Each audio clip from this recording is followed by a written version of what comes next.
Welcome back to Dark Clues. Today, we dive into one of the most chilling and mysterious unsolved cases in American history, titled the Zodiac Killer. Let's get into it. In the late 1960s, Northern California was gripped by fear as an unidentified serial killer, who would come to be known as the Zodiac Killer, embarked on a chilling spree of murders. Between 1968 and 1969, he claimed responsibility for at least 5 confirmed killings, though he alleged to have murdered as many as 37 individuals. What made the Zodiac different from other killers wasn't just his brutality, it was his voice. A voice that echoed through newspapers and taunted police with letters, ciphers, and threats that would leave a permanent scar on American crime history. He didn't just murder, he performed. This is the story of one of the most infamous, enigmatic, and chilling figures in true crime history, an investigation into terror, obsession, and mystery that, even half a century later, remains unsolved. It began on December 20, 1968. High school sweethearts David Faraday and Betty Lou Jensen parked on a remote road in Vallejo, California. They never made it home. Someone approached their car and opened fire. David was shot in the head. Betty Lou tried to flee, but was gunned down from behind. No robbery, no sexual assault, just execution. 7 months later, another young couple, Darlene Ferrin and Michael Mageau, were sitting in a parked car in the same town. A man crept up and opened fire again. Darlene was killed. Michael survived, but barely. He would later describe the attacker as a heavy-set man, around 5 feet 8 inches, with short, light brown curly hair. Then came the letters. On August 1, 1969, 3 major newspapers in the Bay Area received nearly identical letters. Each one began with the same sentence: "This is the Zodiac speaking." Inside was a cipher, what would later be known as the Zodiac 408 cipher, composed of 408 symbols. He claimed that if it was cracked, it would reveal his identity. But it didn't. When a teacher and his wife finally broke it, the message was chilling but vague. "I like killing people because it is so much fun." This wasn't just a killer. This was someone playing a game. A deadly, public game with the media, the police, and the citizens of California as unwilling participants. On September 27, 1969, Brian Hartnell and Cecilia Shepard were enjoying a peaceful afternoon at Lake Berryessa when a man wearing a black executioner-style hood approached them. He had a gun. He said he was an escaped convict. He tied them up, then stabbed them, repeatedly. He then walked to Brian's car and drew a symbol on the door. A circle with a cross through it, the Zodiac's signature. Cecilia died 2 days later. Brian survived. 2 weeks after that, the Zodiac struck again. This time, in San Francisco. Paul Stein, a 29-year-old cab driver, was shot in the head in the city's Presidio Heights neighborhood. This killing broke pattern. It was urban, not rural. It was an adult male, not a young couple. And this time, the Zodiac made a critical move.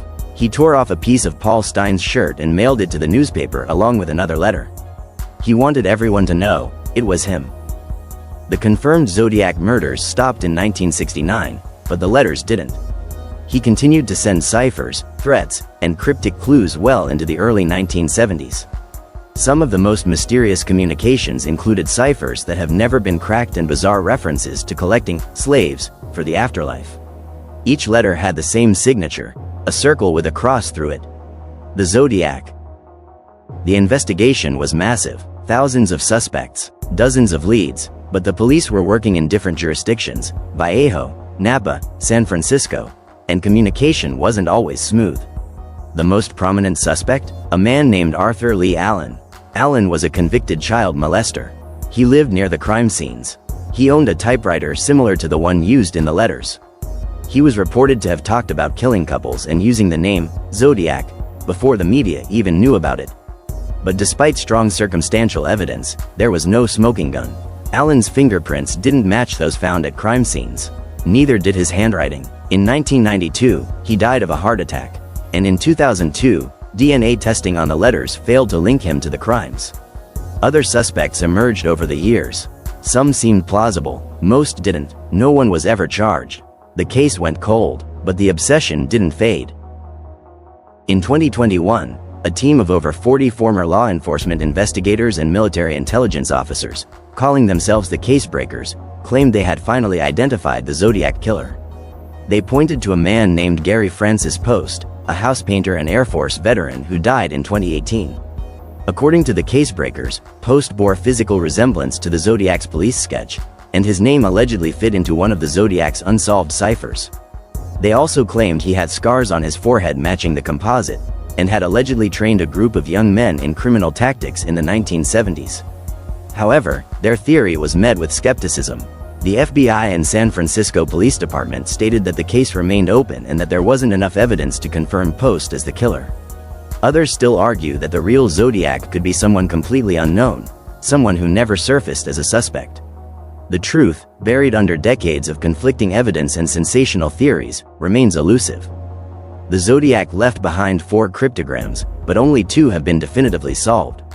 The most famous, the Z340 cipher, was finally cracked in 2020 by amateur cryptographers from the US, Belgium, and Australia, over 50 years after it was mailed to the San Francisco Chronicle. Its message read, "I hope you are having lots of fun in trying to catch me. I am not afraid of the gas chamber because it will send me to paradise all the sooner." The cipher offered no name, no solid clue to his identity, just more bravado, more taunting, more mystery. It's details like these that have kept the Zodiac Killer case alive in the public imagination for decades. It's not just the murders, it's the code breaking, the cryptic letters, the symbol, the arrogance, and the chilling sense that the killer could be watching, even now. Films, documentaries, books, and online forums have dissected every detail of the case. David Fincher's Zodiac brought the story to life in 2007, reigniting public fascination with its haunting portrayal of obsession. Online communities like Zodiac Killer on Reddit and sites like zodiackiller.com have become digital archives of theories and evidence. Amateur sleuths, cryptographers, and conspiracy theorists dedicate countless hours to piecing together fragments of a puzzle that may never be whole. Among the many theories surrounding the Zodiac are those steeped in conspiracy. Some believe he had military training, citing his coded messages and precise attacks. Others speculate he may have had law enforcement ties, explaining how he seemed to always stay one step ahead of investigators. There are even fringe theories suggesting multiple killers, satanic cults, or government cover-ups. But as wild as some of these may seem, the vacuum left by unanswered questions invites speculation. And speculation, in the absence of resolution, becomes part of the myth. Over the years, criminal profilers have tried to sketch the psychological makeup of the Zodiac Killer. They've described him as intelligent, narcissistic, methodical, and deeply egotistical. His desire for control and recognition permeated every letter he sent. He wasn't just killing for pleasure, he was performing. The cryptic ciphers, the carefully crafted notes, the taunting of police, all pointed to a man obsessed with domination and spectacle. He wanted to be feared, to be infamous. Many profilers believe he lived a double life. By day, he may have been an ordinary man, a coworker, a neighbor, someone attending barbecues or PTA meetings. By night, he transformed into a killer and puppeteer, pulling strings from the shadows. The Zodiac Killer didn't just terrorize Northern California. He changed the way Americans thought about safety, crime, and media.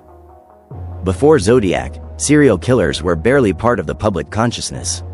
But his high-profile murders, paired with the media frenzy surrounding his ciphers and letters, birthed a new kind of fear. One that would grow in the decades to follow with figures like Ted Bundy, John Wayne Gacy, and the Night Stalker. Parents began locking their doors at night, lovers' lanes emptied, and trust in law enforcement began to falter as the Zodiac remained one step ahead.